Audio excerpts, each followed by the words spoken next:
जिस तरह से आज मुसलमान और हिंदू को लड़ाया जा रहा है मुर्गे की तरह कि लड़ो चोंच लड़ाते रहो आप। जब बादशाह ही मुर्गे लड़ाने के लिए तैयार हो जाए तो क्या देश का उद्धार हो सकता है? वो हिंदुस्तान में रहना है तो जय श्री राम कहना है। वही कह रहे हैं ना, इस देश में अगर मेरा नाम तस्लीम है, मैं तरबूज बेच रहा हूं तो मेरे ठेले को पलट दिया जाएगा।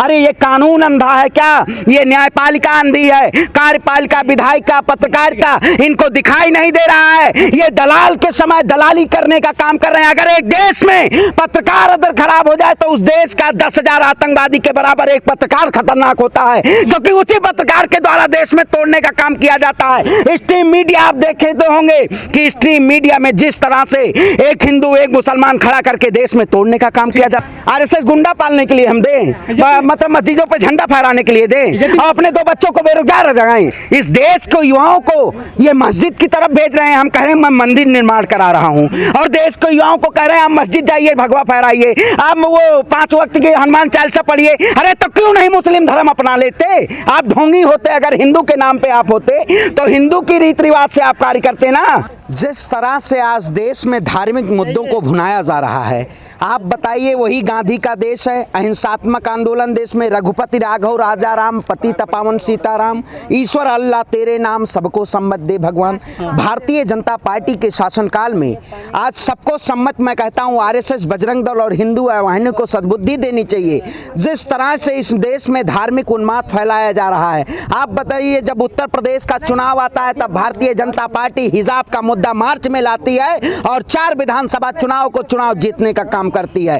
उसके बाद कश्मीर फाइल आता है, कश्मीर फाइल के बाद करौली में जैसी हिंदू हिंसात्मक घटनाएं की जाती हैं और मध्य प्रदेश से आके दिल्ली में खत्म होता है। क्या ये यही नहीं खत्म होगा? ये अभी आने वाले समय में ये हमारे जैसे युवाओं को ये देश में उन्माद फैलाने के लिए, आप बताइए, जो वहां पे जहांगीरपुरी में जो घटना हुई उसमें तलवार लहराते हुए कौन लोग थे? वो छोटे तबके के लोग थे, जो गरीब मजलूम, जिनको 100-200 रुपए देके ये नेता अपने स्वार्थ के लिए और केवल काम करवाने का काम करते हैं। आप बताइए, किसी भी हनुमान यात्रा आज तक कभी हुई है?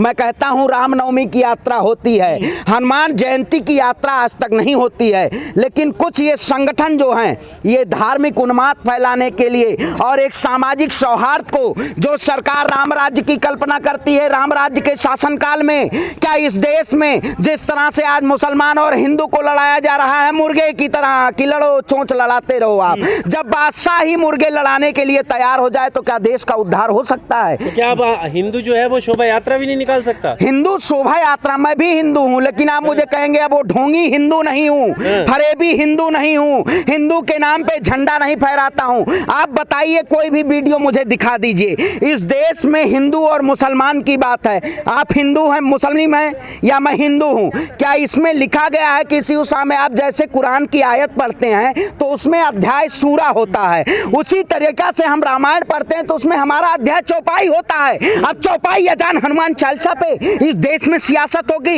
इस देश में धार्मिक मुद्दों की सियासत होगी, अजान की सियासत होगी। लेकिन मैं कहता हूं अब कब्रिस्तान, शमशान, अजान और हनुमान चालीसा पे बात नहीं होगी। देश के प्रधानमंत्री जी, आप जो मौन है, महंगाई मुद्दा होना चाहिए देश में, स्वास्थ्य मुद्दा होना चाहिए, शिक्षा मुद्दा होना चाहिए, रोजगार मुद्दा होना चाहिए, लेकिन मुर्गे का चोंच लड़ाना ये कौन सा नियम है? तो संस्कृति नहीं बचाए, यात्रा को पथराव करना ठीक है क्या?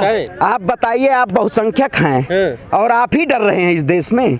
देश का हिंदू प्रधानमंत्री, देश का राष्ट्रपति प्रधानमंत्री हिंदू और देश का गृह मंत्री हिंदू और केंद्रीय मंत्रिमंडल हिंदू, और तब खतरे में हिंदू है। अरे आखिर ये किसको बेवकूफ बनाना चाहते हैं? जब सियासत धार्मिक मुद्दों में खलन डालने लगे तो देश बर्बाद हो जाता है। कट्टर हिंदू कैसे बनना चाहते हैं? आप मस्जिद को खंडित करके आप अपने बच्चों को क्या तालीम देना चाहते हैं कि आप इस देश में सामाजिक प्यार से, नफरत से देश नहीं चलता है, देश प्यार से चलता है।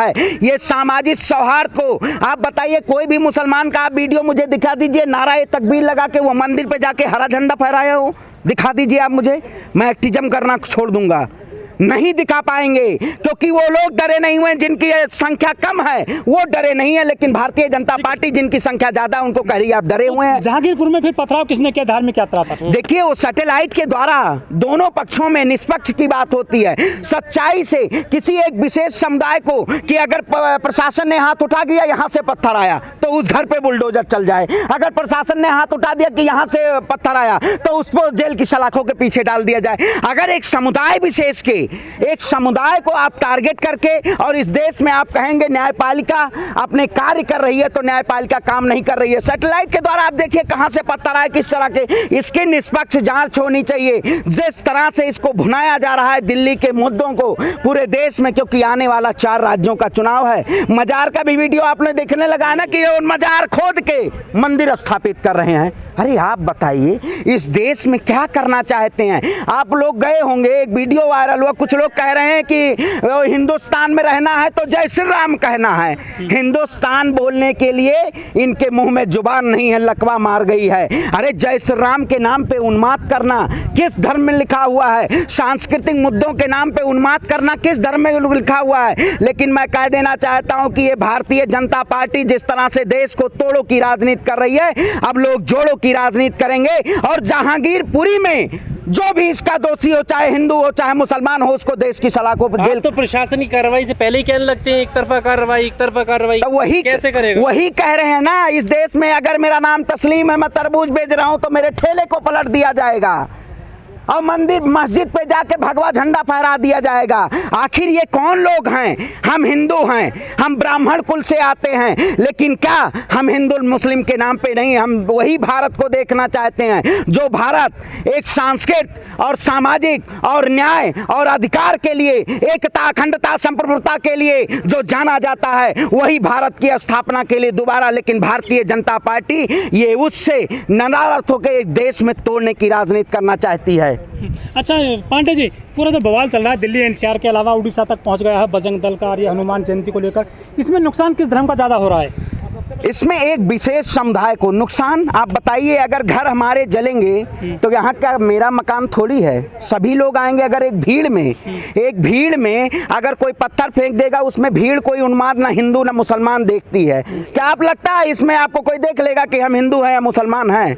दिख जाएगा? नहीं दिखेगा। तो ये लोग जो आरएसएस बीजेपी बजरंग दल को, ये सबसे ज्यादा भारतीय जनता पार्टी जो हिंदू हितैषी पार्टी कहती है, उसी के शासनकाल में सबसे ज्यादा हिंदुओं को प्रताड़ित किया जा रहा है। ये समझने की जरूरत है, क्योंकि ये लोग हिंदुस्तान को एक धार्मिक तरीके से इस देश में नाम के नफरत के नाम पे फैलाना चाहते हैं। लेकिन मैं कह देना चाहता हूं, इस देश में अजान भी होगी, इस देश में हनुमान चालीसा भी होगी, रामायण भी होगा।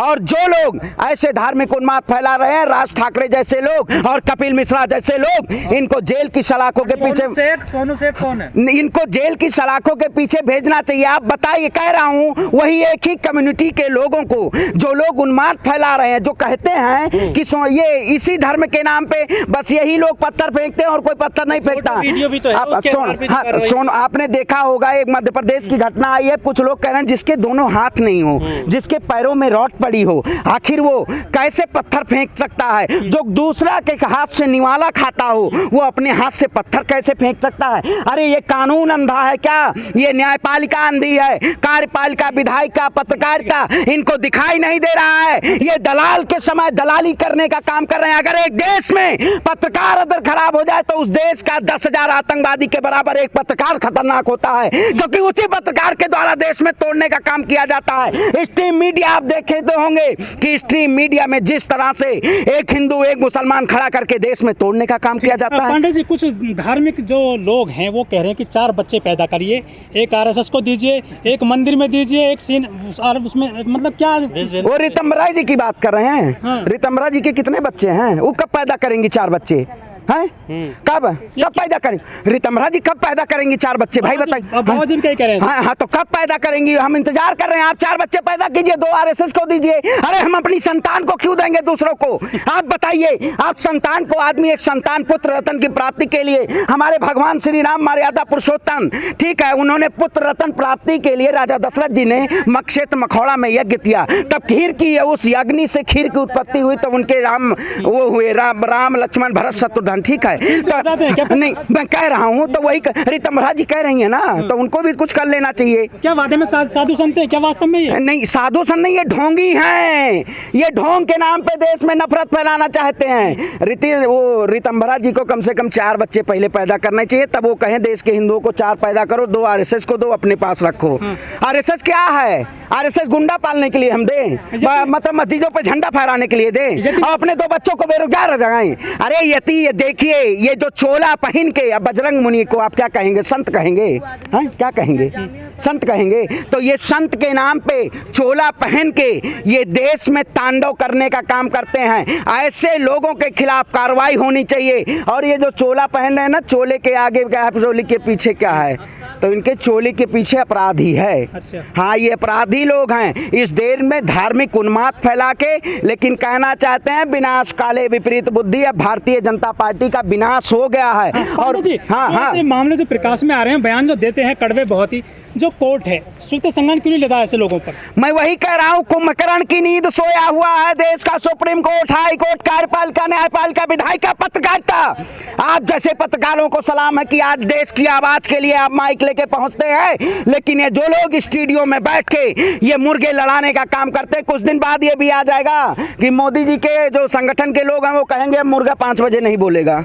हैं, इस देश को, युवाओं को ये मस्जिद की तरफ भेज रहे हैं। हम कह रहे हैं मैं मंदिर निर्माण करा रहा हूं, और देश को, युवाओं को कह रहे हैं आप मस्जिद जाइए, भगवा फहराइए, आप वो 5 वक्त की हनुमान चालीसा पढ़िए। अरे तो क्यों नहीं मुस्लिम धर्म अपना लेते? आप ढोंगी होते, अगर हिंदू के नाम पे आप होते तो हिंदू की रीति रिवाज से आप कार्य करते ना। ये हिंदू के नाम से नहीं है, ये हिंदू मुस्लिम के नाम पे ये तांडव करा के और देश में एक तांडव करना चाहते हैं। लेकिन इन जैसे ढोंगियों का पर्दाफाश अब देश की जनता काम करने का काम करेगी, और इनको ढोंगियों, फरेबियों, परजीवियों, इन सबको इस समय जेल की सलाखों के पीछे, नहीं तो सत्ता से बेदखल करके सीधे तौर पे इनको जेल की सलाखों के भेजने चाहिए। मैं न्याय की लड़ाई लड़ूंगा, हमेशा लड़ता रहूंगा।